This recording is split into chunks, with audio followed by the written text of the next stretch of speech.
So I'm watching a Calvin Kattar fight on Facebook. It's like one of his knockouts, like a 2-round fight that UFC puts up for free. And so I'm watching this. And then, like, I see some of the comments on the bottom. This one guy, this is a guy, this is how you don't know, this is how you know he doesn't know how to fight. He's like, oh, Calvin Kattar only uses anger to fight. I mean, maybe, but that guy definitely doesn't know how to fight. There's a problem with that. Calvin Kattar hits hard as fuck. He's a dangerous guy, and the other guy is really good. They're about even, honestly. Calvin Kattar just happens to have a physical advantage. He's got these big, long arms, and he hits hard, especially with his straight right hand. You know? And it was about even, and when the other guy would throw on a little bit of heat, Calvin Kattar would throw bombs back. You know, it's not a bad thing. Bad thing for the other guy because he got knocked out. But it's the disadvantage of having power. You know, maybe he does get heated when he gets tagged a lot and he throws hard punches back. That in itself is not necessarily a bad thing. It could be depending on your fighter. You know, if you're fighting Amanda Nunes and you're Cyborg, yeah, maybe you don't want to rush Amanda. Maybe that's a bad thing. Maybe she'll come back and knock you out. But clearly it's someone that's never been hit in the face. When you have ridiculous power and you're not doing things to set up a big power shot, guys have the tendency when they get tagged, you know, or get a little overwhelmed to get uncomfortable, like Calvin was when he's getting backed up to the fence and the guy's throwing like 5-punch combinations. You know, you throw bombs back because it works. That's the problem. You have this thing that's simple that works, and if it doesn't work, you have a problem. And we saw that against Max Holloway. Calvin Kattar has a disadvantage of power, and when Calvin Kattar was getting outstruck, you know, he doesn't go for takedowns. He throws bombs back. And sometimes they work. He caught Max with, like, some good left hooks. But his money shot, that hard right hand, he didn't land it. He didn't land it. And then Max beat him for 5 rounds.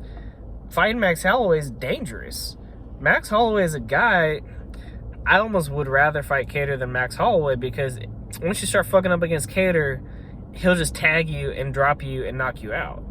When you fight Max Holloway, you might last all 5 rounds, but then you're going to take 200, 300 punches around. It's ridiculous. He doesn't get tired. He doesn't stop. He comes at you. He's always in your face, and he's hard to hit. You know, but guys that maybe have different advantages, maybe they have disadvantages, like physically speaking, maybe they're not quick or they're not powerful, like Max isn't powerful. You know what you have to do?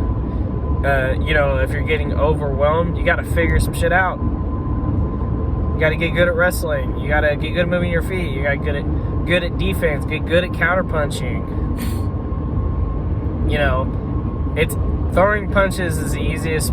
Throwing strikes is the easiest part of fighting. Like, someone that doesn't know anything, if they spent an hour practicing every day of the week, or even 2 hours on Saturday, 2 hours on Sunday and the weekends, you could get them to throw perfect kicks, perfect punches, perfect knees, perfect elbows in like a year. 6 months if they're athletic. That's the easiest part of fighting. Guys go a decade before they really like figure it out, like Jan Blachowicz, and become champion. It's not because he doesn't know, he figured out how to throw leg kicks.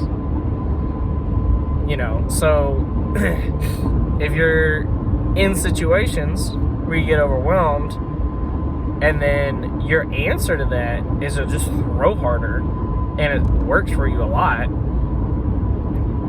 you know, it does yourself a disservice.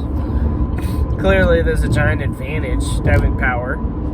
You know, if you can end a fight in a few minutes as opposed to 6 rounds, That's a good thing. But if you use that advantage of your power and you don't have a skill advantage or a technique advantage or a movement advantage or a defensive advantage and it doesn't work, you're in trouble.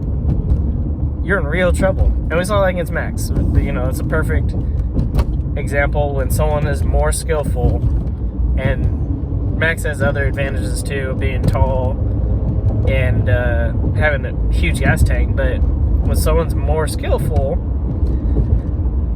and you're not quite as skillful and you have power, if that doesn't work, you're in trouble. You're in real trouble.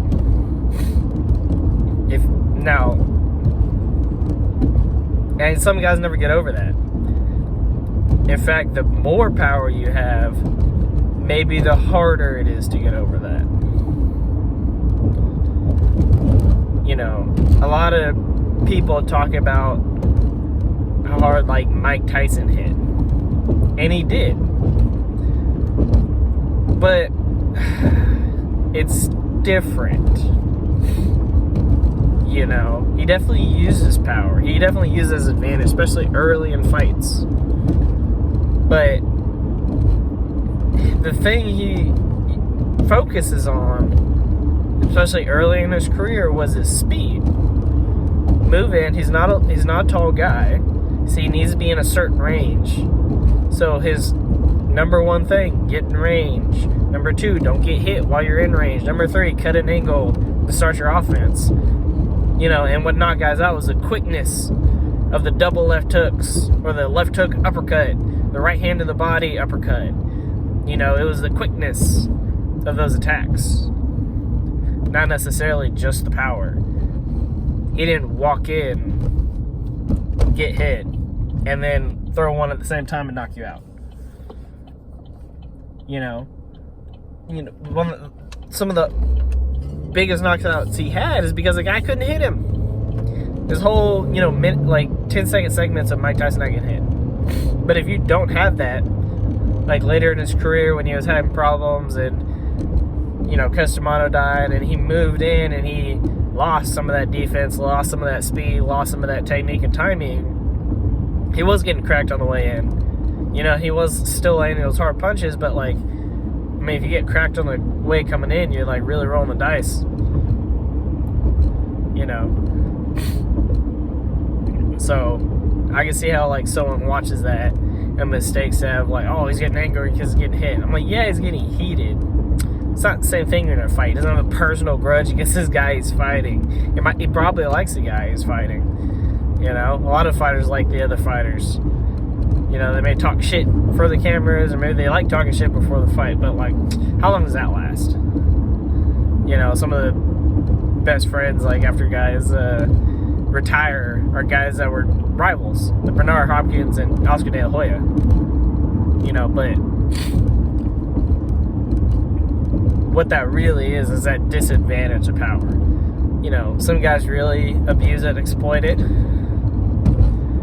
I'm not gonna say Calvin Kattar's one of those guys, but maybe he's just not at the level that a lot of people thought he was.